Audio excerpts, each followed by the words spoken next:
Consumers who buy their insurance individually can expect to receive a cancellation letter or the equivalent over the next year. So how are they going to spin this? We bring in our distinguished studio audience for reaction. Good to see everybody. Sean Hannity. Question, hands up. How many think that the president did not lie?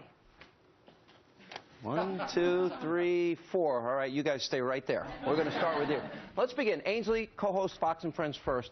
Why don't we explain, because the original law, to be fair to the president, okay, did actually say in the law, if you like your plan, you can keep your plan. Right. Then that was up to March 23rd of 2010. Then in July, what happened? 3 months later, we're learning that he did realize that you weren't going to be able to keep your plan, or many people weren't going to.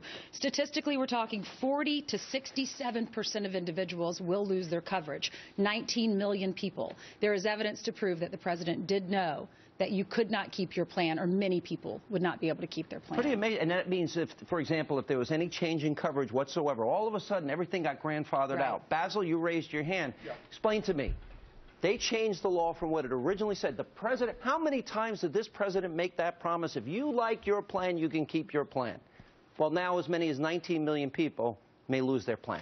Two things. One, the insurance companies are not conforming. They can actually conform to be within what Obamacare is asking to do. They're actually not doing that. Number two, the fact of the matter is that a lot of the plans that of the people that we're talking about are the so-called skinny plans. When they go into the exchange, they actually have the opportunity to get a better plan than they have now. If you like I love you too. your plan, you can keep your plan. What part of that don't you understand? Seriously. I understand that quite well, but I do not want to blame Obamacare for that. I would blame the insurance companies for that. In the same way that the CEOs. That is the old bait and switch. And I think, you know, the vice president had it right back in, what was it, May of 2010, when he said this was a big effing deal, because it is. You had how many? You've got 800,000 people in New Jersey. 800,000 people in New Jersey had their insurance canceled. You had 300,000 Floridians that are Blue customers, and 119,000 Blue Shield Californians lost their coverage. That's nearly 2 million people have lost their coverage, and supposedly only 500,000 have signed up. Wait a minute. Well, we don't know. We didn't get an answer today on that very question. Supposedly, that's what they were expecting. We know we've got 800,000 Chris Hahn, Chuck Schumer Jr.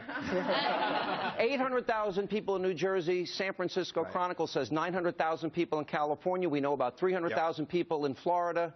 If you like your plan, Chris, you can keep your plan. Is that a lie? Should we expect the president? It was not an accurate statement. I will never accuse the president of lying, but it was clearly not an accurate statement, and he should never have made it, and the people in his administration that let him make that statement should not be in his administration anymore. He should have said that if you have a Bernie plan, you're going to lose it. Biggest breathtaking lie since Bill Clinton and Monica Lewinsky, except the American people are getting hosed here.